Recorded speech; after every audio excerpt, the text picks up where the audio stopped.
Buen día, mi nombre es Daisy Ortega López, soy alumna de la Escuela de Enfermería de Nuestra Señora de la Salud, incorporada a la UNAM, con clave 8822 y a la SEP con clave MCP 1653.22 de la asignatura de Farmacología Obstétrica, dirigida por el doctor Javier Eduardo Rojas Figueroa. Estoy cursando la carrera de licenciatura en Enfermería y Obstetricia. Hoy les abordaré un tema de síndrome anafiláctico en el primer trimestre de embarazo. Y como primero vamos a iniciar definiendo qué es un síndrome anafiláctico. La anafilaxia consiste en una reacción alérgica extremadamente grave que afecta a todo el organismo y se instaura a los pocos minutos de haber estado expuesto a un alérgeno. Esto también podría definirse también como una reacción explosiva del sistema inmune hacia un agente externo. Esto tiene como prevalencia que la anafilaxia es una forma sistémica grave de hipersensibilidad inmediata o tardía, producida por la liberación al sistema circulatorio de gran cantidad de mediadores biológicos activos que actúan sobre distintos órganos diana, como por ejemplo el sistema circulatorio, sistema respiratorio, sistema cutáneo y sistema digestivo. Esto principalmente pues va a afectar la piel, la nariz, la boca, la garganta, el pecho, el corazón, el tracto gastrointestinal y el sistema nervioso. En la piel va a existir la picazón, la urticaria, el enrojecimiento, el hinchazón. En la nariz, el estornudo, el congestión nasal, secreción nasal. En la boca, picor, hinchazón de los labios o de la lengua. En la garganta, prurito, opresión, dificultad para tragar, inflamación de la parte posterior de la garganta. Y en el pecho, falta de aliento, tos, sibilancias, dolor de pecho o opresión. En el corazón, pulso débil, desmayo, shock, tracto gastrointestinal, vómito, diarrea, calambres. Y en el sistema nervioso, mareo o desmayos. En la epidemiología se estima que a nivel internacional la incidencia de reacciones anafilácticas fatales es de 154 casos por millones de pacientes hospitalizados y en un año, en principio, cualquier sustancia es capaz de causar una reacción anafiláctica. En los datos epidemiológicos de las citas, tasas de incidencia de anafilaxia oscila entre 1.5 y 7.9 por 100.000 personas en los años en los países europeos, de 21 y 1.6 a 5.1 por 100.000 años de personas y en Estados Unidos 25. Los datos sobre la prevalencia e incidencia de anafilaxia son escasos, a menudo pues no son tan exactos. Vamos a iniciar con la fisiología, que esto, pues independientemente del agente productor de anafilaxia, la reacción está mediada por la inmunoglobulina, que aparece cuando el antígeno alcanza el torrente circulatorio. Esto, cuando el antígeno reacciona con la inmunoglobulina sobre los basófilos y los mastocitos, se genera o se libera histiamina, leucotrienos, agentes activos de la llamada sustancia reactiva del ente de la anafilaxia y otros mediadores. Estos mediadores cursan la contracción del músculo liso y la dilatación vascular, que esto se va a caracterizar la anafilaxia. La disnea y los síntomas gastrointestinales se deben a la contracción del músculo liso, mientras que la vasodilatación y la extravasización del plasma hacia los tejidos causan urticaria y angioderma, ocasionando una disminución en el volumen del plasma afectivo, siendo esta la principal causa del shock. El líquido se extravasa hacia los alvéolos y esto produce que cause un edema pulmonar y angioedema obstructivo. Esto va a ocasionar que los pulmones pues no incluya el flujo sanguíneo, ni mucho menos el oxígeno. Y la reacción es prolongada hacia llevar a producir arritmia y en casos más graves puede ser shock cardiogénico. La anafilaxia, pues van a existir dos, anafilaxia alérgica y anafilaxia no alérgica. La anafilaxia son mediadas por la inmunoglobulina y las anafilaxias inmunológicas no mediadas por la inmunoglobulina. En la afilaxia no alérgicas, otros mecanismos activos de bacterinas o compuestos de mastocitos o basófilos. Esto va a ser como reacción de tipo 1, que son los detonantes, que son los alérgenos ambientales, que puede ser como el alimento, quimioterapéuticos, himenópteros, y como síntomas va a tener urticaria, prurito, eritema, diarrea, náuseas, cólico y colapso cardiovascular. Mientras que en la inmunoglobulina G, la liberación de PAF en vez de histamina causa agresión plaquetaria y liberación de tromboxano, A2 y serotonina. También va a tener un aumento de permeabilidad vascular y disminuye la contracción del músculo liso de las vías aéreas, intestino y útero. Esto va a ser como biomarcadores la histamina y la triptasa. En la inmunoglobulina E, esto es la exposición primaria a los alérgenos, exposición posterior, como complejo AG más inmunoglobulina, se une a los mastocitos, esto produciendo que la inmunoglobulina específica haga una sensibilización de enzimas, citocinas y facilita la síntesis de mediadores inflamatorios. También hay que recordar que las reacciones mediadoras por completo que producen liberación directa de mediadores debido a este mecanismo son reacciones expansoras del plasma, apiáceros, urosemidas, contraste radiológico y hasta puede ser el ejercicio como son la histamina, triptasa, leucotrienos, PAF, PGD2. Y pues vamos a continuar con las causas. Estos pues van a existir una serie de causas por las cuales se desencadena una anafilaxia, como por ejemplo son los medicamentos, que son antibióticos beta-lactámicos, tetraciclinas, clonferinicol, streptomicina, vancomicina y antoteresinina. Y en los alimentos puede ser como el huevo, la leche, las almejas, el chocolate. Esto va a depender de la persona que tan alérgica es pues en el alimento. También puede ser como frutos secos, infusión de mariscos. En los insectos esto va a ser veneno de hinopópteros que pueden ser producidos por las abejas, las avispas, las hormigas. En las proteínas humanas pueden ser insulinas humanas o proteínas séricas. Esto también puede causar en el látex, puede provocar la piel directamente una reacción.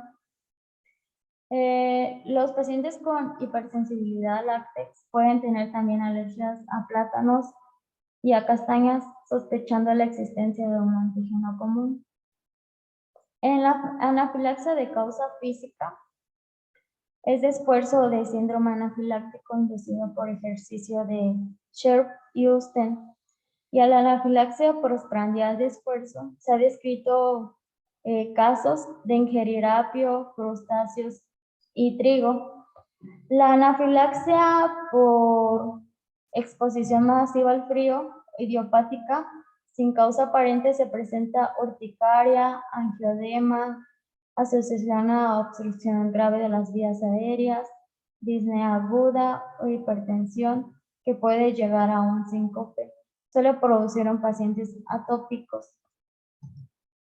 En los tipos de reacciones van a existir dos, que son reacciones locales y reacciones sistémicas. En las reacciones locales, consiste en urticaria y angiodema en el sitio de la exposición de la angioderma en el tracto gastrointestinal después de la ingestión de ciertos alimentos, de comidas. Estas reacciones pueden ser severas, pero también raramente pues fatales. En las reacciones sistémicas, en estas se van a clasificar en tres, que son leves, moderadas y graves. Las reacciones sistémicas afectan a los siguientes órganos como tracto respiratorio, tracto gastrointestinal, sistema cardiovascular y piel. y ocurren generalmente en los primeros 30 minutos a la exposición al alérgeno. Pueden ser reacciones sistémicas leves, como son los primeros síntomas de una reacción sistémica, que son sensación febril, sensación de plenitud en boca y garganta, congestión nasal, prurito generalizado en la piel, ocular, congestiva. Normalmente esta sintomatología ocurre en las 2 primeras horas de la exposición con el antígeno. Los sistemas frecuentes durante de 1 a 2 días llegan incluso a ser cronificantes. En las reacciones sistémicas moderadas se producen los mismos síntomas y signos de las reacciones leves, pero estas además van a tener un broncoespasmo y edema en las vías aéreas con disnea, tos y sibilancias, angioderma, urticaria generalizada, disfalcia, náuseas y vómito, prurito y puede en casos graves como tener ansiedad. La duración de estos síntomas es similar al de las reacciones leves, mientras que las reacciones graves, en estas pues es abrupta. Los signos y los síntomas descritos anteriormente, que se propagan en minutos y con mayor intensidad, en estas pueden tener hipotensión, taquicardia, arritmias e incluso pueden llegar a un infarto agudo de miocardio. Generalmente las reacciones potenciales letales ocurren en personas por encima de los 20 años. En los niños, la causa de muerte general es producida por un edema en la laringe, que esto va a permitir pues que no pueda como respirar. Y en los adultos, la causa de muerte es debido a una combinación de hipoxia, edema de laringe y taquicardias arrítmicas. En el diagnóstico, pues las guías recomendadas determinan la determinación de tasa como el único análisis disponible para el diagnóstico. En este se debe tomar una muestra de sangre dentro de las primeras 60 a 90 minutos. Es un indicativo de activación de mastocitos y basófilos en un nivel de mayor a 11.4 mililitros. Tiene una alta especificidad, pero baja sensibilidad. También es el diagnóstico diferencial, que esto es muy importante, porque el diagnóstico diferencial, pues podemos descartar de otros tipos de patología, como puede ser el síndrome de Rubicundez, que se va a presentar en carcinoide, que son tumores del intestino delgado similares a los adenocarcinomas, pero su carácter es agresivo. El síndrome se desarrolla tras producir una metástasis hepática, a diferencia de los bronquiales. Este se diagnostica con una determinación. Otro también dentro de la rubicundez es la hipoglucemiantes orales, que cursan con ansiedad, hambre, diaforesis y temblor. Es coma, convulsiones en pocas llamativas de hipertensión arterial. Los sistemas posmenopáusicos, carcinoma medular de tiroides, epilepsia autonómica, y como otros son síndromes restaurantes, que esta va a ser dirigida por los sulfitos y glamatos. Otro también está el aumento de la producción de la endógena de histamina. En estas son los mastocitos sistémicas. En esto su cuadro clínico, que se caracteriza porque aparece en un síndrome constitucional junto con náuseas, vómito, diarrea, dolor abdominal. El 20% de los casos hay un sofoco, y en la exploración física se aparece linfadenopatías fundamentalmente. Otro también es la urticaria pigmentosa, leucemia basófila, leucemia aguda promielocítica, y en la funcional, en esta va a existir la crisis de angustia, estriado de Manchur, crisis histérica, que son más frecuentes, la paréntesis, que es el pruritus y pérdida de conciencia, sudoración es breve. El síncope vasovagal, que está desencadenado por traumatismo de inyecciones cursa con sensación de pérdida inmediata del conocimiento, visión borrosa y sudoración. En otros pueden estar relacionados con angioedema hereditario. No es característico que se asocie con urticaria, pero puede mostrar másculas erimatosas no pluriginosas. En general, la respuesta a noradrenalina, corticoides y histamínicos es pobre. Otro tipo de shock que también se puede diferenciar es de un shock hemorrágico, un shock séptico y un shock cardiogénico. En el tratamiento se debe de valorar con una exploración de primeros auxilios, el monitoreo, el oxígeno, posición del paciente, retirar del estímulo alérgico, drogas de primera elección, como es la adrenalina, el volumen, las drogas coadyuvantes, como son bloqueantes histamínicos, beta-2 agonistas, y las drogas que actúan en la bifase, que son los corticoides. Y en esta, antes de desarrollar las pautas al tratamiento, se debe de recordar que es de vital importancia valoración de los primeros auxilios, pues esto puede ser comprometido con las vías aéreas, la respiración, la circulación, obligando a realizar intubación orotraqueal para dejar las vías aéreas libres, sospecha de edema de glotis, canalización de vía central para aportes de fluidos y drogas, vasoactivas y otras medidas generales. En primer lugar, se debe realizar la valoración de los primeros auxilios, asegurar vía aérea, de ser necesario intubación y criotomía en lo posible con oxígeno, colocar oxígeno con mascarilla con reservorio, posicionar al paciente de cúbito supino y Trendelenburg, colocar uno o dos accesos venosos por la administración de medicamentos. Debemos de recordar que al principio mencioné que el tratamiento de primera elección es la adrenalina. Esta es una sustancia, es un agonista adrenérgico de acción beta y alfa y tiene acción vasopresora y es un antagonista farmacológico de los efectos de los mediadores químicos que van a actuar sobre el músculo liso, los vasos sanguíneos y otros tejidos. Esta viene en una presentación de una ampolla de 1000, como se puede mostrar aquí en la imagen. La administración va a ser por vía intramuscular porque se ha demostrado mejores resultados en la cara lateral del músculo con mayor picor plasmático y más temprano respecto a la dosis subcutánea. Esto en los tratamientos de caso leve son los que son con más frecuencia, causan con urticaria, eritema y angioderma moderado. El tratamiento es sintomático con antihistamínicos tipo desclorperamina en ampollas de 5 miligramos intramuscular y clorticoides tipo 6, metil prednisolona en ampollas de 20 a 40 miligramos intramuscular para prevenir complicaciones cardíacas.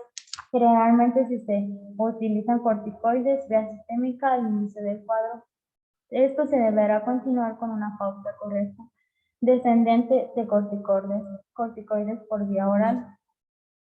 En los tratamientos de caso grave son los menos frecuentes, cursan con hipotensión, distrés respiratorio por edema de laringe, epiglotis, broncoespasmos e incluso un shock. En estas se administran líquidos intravenosos de forma rápida debido a la gran extravasación que se produce en la anafilaxia. Se debe intentar mantener una presión sistólica de 100 en el adulto y de 50 en el niño. En la primera hora puede darse de 500 a 2000, que esto va a ser un suero salino en adultos, y 300 miligramos por kilogramo de peso en niños, valorando posteriormente la necesidad si hay que usar expansores de plasma. Después también es La administración de oxígeno. En esta, el oxígeno se utilizará si hay una disnea, cianosis, sibilancias o en caso de shock. Se procederá a traqueotomía en caso de obstrucción de vías aéreas, como estridor, disfonia o disfalgia por edema de glotis refractario al tratamiento. El tratamiento de la anafilaxia va a ser la adrenalina, que esta la dosis a usar de 0.3 a 0.5 miligramos por adrenalina por vía intramuscular, y en adultos de 0.01 miligramos por kilogramo en niños. Esta dosis se puede repetir de 15 a 20 minutos si fuera preciso. En el caso de un shock, esta se va a diluir de 0.1 miligramos de adrenalina en 10 miligramos de suero salino e inyectar 10 miligramos intravenosa. Tras ello, incidir una perfusión de adrenalina, diluyendo 1.5 de suero glucosado al 5 en una velocidad de 1 a punto microgotas por minuto. Esto también es importante monitorizar al paciente, si hay que tener precauciones, puesto que es un medicamento pues, de alto riesgo. En niños se puede utilizar el compuesto resamínico inhalado. También está dentro del tratamiento los vasopresores. En este a veces puede ser necesario el empleo de dopamina en perfusión intravenosa a dosis de 0.3 a 1.2 miligramos por kilogramo, diluido en 200 miligramos de dopamina de 500 miligramos de suero glucosado al 100%. Después están los broncodilatadores, que si existen broncoespasmos, a pesar de la adrenalina, se puede usar los beta-adrenérgicos nebulizados y perfusión de aminofilina. Los antihistamínicos y corticoides, en esta la desclorofenamina intravenosa a dosis de 5 miligramos puede resultar beneficiosa, y algunos estudios han demostrado la utilidad de ranitidina o fenotidina por vía parenteral. Esto para administrar para prevenir reacciones tardías podrían utilizar dosis de 80 a 120 miligramos intravenoso de 6-metil prednisolona. Su efecto máximo aparece a las 6 horas de la administración. También podemos utilizar hidrocortisona de 500 miligramos por vía intravenosa lenta. Dexametasona es otro corticoide que puede ser utilizado en dosis equivalentes, repetibles cada 6 horas, si es preciso. Por último, el glucagón. Esto, si un paciente está en tratamiento con beta bloqueadores, no responde a la adrenalina, por lo que se contará con glucagón a dosis de 1 a 5 miligramos intravenoso, con aporte de volumen por su capacidad inotrópica y cronotrópica positiva, no alterada por los bloqueadores beta-adrenérgicos. La dosis habitual de esta es de 1 miligramo de glucagón esta se va a administrar en suero de al 5% intravenosa a razón de 5 por 15 miligramos sobre minuto. Después vamos a continuar con el shock anafiláctico dirigido en el embarazo. Esta como definición tiene que la anafilaxia es la forma más grave y súbita de reacción alérgica. Consiste en una reacción de hipersensibilidad, que esta se va a caracterizar por el colapso cardiovascular y afectación respiratoria debido a la liberación masiva de histamina. Esta tiene como una prevalencia que en 2 de cada 3 casos de alergia se encuentran como responsables los frutos secos y los mariscos, seguidos del veneno de los insectos y las alergias medicamentosas. La incidencia de anafilaxia durante la gestación no se conoce con exactitud, aunque los alérgenos son similares excepto durante el trabajo de parto, momento en el que puede predominar la alergia. En el cuadro clínico dirigido en una mujer embarazada, pues se presenta la dificultad respiratoria, la aparición súbita, eritema pruriginoso generalizado, cefalea, dolor abdominal intermitente tras la ingestión de un emparado con antecedentes alérgicos alimenticios. Esto lo puedes encadenar como son picadura de insectos, el látex, administración de medicamentos y algunas comidas o frutas. En el diagnóstico para una mujer embarazada es principalmente clínico, con antecedentes personales de reacciones de hipersensibilidad, luego de la exposición a un alérgeno. En virtud de la gravedad del cuadro, el tratamiento debe ser urgente para garantizar en primer lugar la ventilación pulmonar con el oxígeno, incluso mediante una intubación orotraqueal o traqueostomía si la vía aérea no es permeable. Con el fin de reponer volúmenes, debe abrirse 2 vías periféricas para el paso del suero intravenoso y en todo momento monitorizar las constantes vitales. En el tratamiento puede ser la mascarilla de oxígeno de alto flujo, administración de 5 miligramos de desclorofeniramina, 40 miligramos de milteprednisolona, ambos por vía intramuscular. Esto como objetivo tiene el aumento del tono uterino sin que se presente la metrorragia, ni pérdida de líquido amniótico, ni cambios en el cuello uterino. Esto más que nada para que no tenga repercusiones en el feto.